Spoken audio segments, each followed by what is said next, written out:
Hello episode, welcome back to another friend of Alan. My name is Generation Tech. Today we're going to continue our series that takes a look at the lesser known ships of various Star Wars factions. So far we've done Rebel starfighters and Rebel capital ships. Today we're going to move on to the Galactic Empire. When people think about the first Star Destroyer, they usually think about the Venator-class Star Destroyer, heavily utilized by the Galactic Republic Navy during the Clone Wars. But to me, the Venator was designed more as a carrier rather than a ship of the line. And that's because it lacked firepower for a ship of its size, and at the same time it had an enormous and very well-designed starship hangar, which is where most of the Venator's offensive and defensive power comes from. And so in my opinion, the first true Star Destroyer of this modern Galactic Empire period was actually the Victory-class Star Destroyer. Unlike the Venator-class Star Destroyer, which had a massive hangar running along almost the entire length of its structure, the Victory-class Star Destroyer had much more girth midship, like an Imperial-class Star Destroyer. It was only 900 meters long, much shorter than a Venator-class, but it was armed to the teeth with 10 quad turbolasers and 40 double turbolaser batteries, and it had just 2 squadrons of starfighters stationed on board. And so this was really a proper battleship that was designed to exchange and take enemy broadside. The Victory class would leave the shipyard in the last year of the Clone Wars, where it would see limited action against the Techno-Union before the Republic collapses. And so unfortunately, by the time the Galactic Civil War has entered its latter stages, the Victory-class Star Destroyer was already considered obsolete. Although because of its smaller size and heavy armament, it was a very capable low-orbit bombardment platform, because it required minimal effort for the ship to fly in the upper atmosphere of a planet. The CANTWELL-class ARRESTOR cruiser was designed for the Imperial Department of Justice for one specific thing: the interdiction of ships in tightly packed shipping lanes. The cruiser was laid out in a cross design and had 3 tractor beams that created an incredible amount of pull. The CANTWELL was lightly armed with just a few ion cannons and laser cannons, along with 2 squadrons of starfighters and a few shuttles for the onboard stormtroopers to use for boarding missions. This ship represented a period of time in the early Empire where they were, really focused on justice. The idea was to bring in bandits and pirates in alive for trial. Now, this was also an effort to increase the public opinion of the Imperial Navy. Seeing that this is the Galactic Empire, there will be a lot of Star Destroyers on this list, and not all of them are going to be wedge-shaped. As a matter of fact, we tried to look for ones that specifically weren't wedge-shaped. Like the Gladiator-class Star Destroyer, this was one of the smaller Star Destroyers at only 600 meters in length. It had a medium amount of armament on board, including 12 dual light turbolasers, and could carry around 2 squadrons of starfighters as well. These starfighters could be launched and recovered out of the main hangar door between the forked bow of the ship and through small hangar doors to the side. The Gladiator class was equipped with the Class 1 hyperdrive, which meant it was really quick getting from one system to another. And so the ship was mainly used by the Imperial Navy as a patrol vessel in extremely dangerous areas where contact with either rebels or pirates were guaranteed. These ships were really key in giving the Empire the upper hand in the Outer Rim. And that was because this class of ship was faster and required much less resources than an Imperial-class Star Destroyer, but was not easy to destroy by Rebel snowfighters like a Gazanti-class cruiser or even an Arquitens-class light cruiser.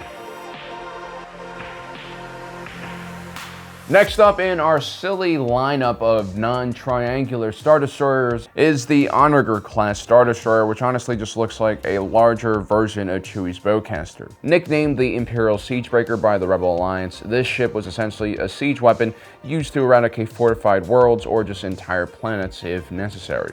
Post-Battle of Endor, with the Empire reeling in chaos and fear, the ONAGER-class Star Destroyer represented the ultimate revenge weapon. At the ship's core was a massive kyber crystal-powered weapon, which could destroy any Rebel ship in basically one shot. The main weapon was also capable of blasting its way through planetary shields, which were oftentimes robust enough to withstand the firepower of an entire fleet of Imperial-class Star Destroyers. Now, the ONAGER had 2 options when it came to its main weapon, and both of these options were powered by a kyber crystal.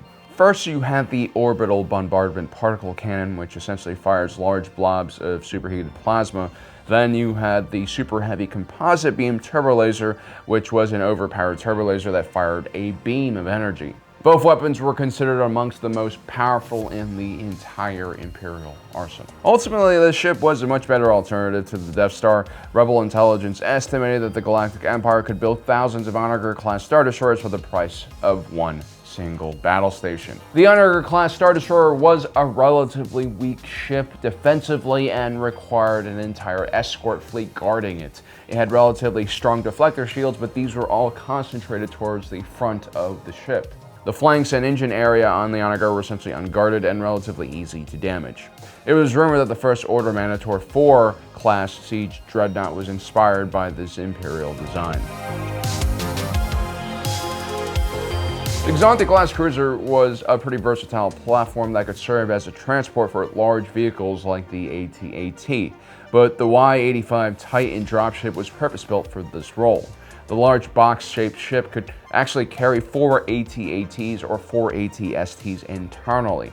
This allowed for quick and hot drops into combat zones all the way from orbit, something that the Galactic-class cruiser, which carried walkers on exterior hardpoints, could not. The only problem was that the Y-85 Titan's dropship was not hyperdrive equipped and honestly quite slow at even sublight speeds, and so it really depended on larger ships to carry them into battle. But because of the large size of the Y-85 Titan, only something like the 19-kilometer long Executor-class Star Dreadnought could carry it in hyperspace. A regular Imperial-class Star Destroyer's hangar was actually too small to fit a Y-85, and so most Imperial battle groups relied on the Galactic-class cruiser instead.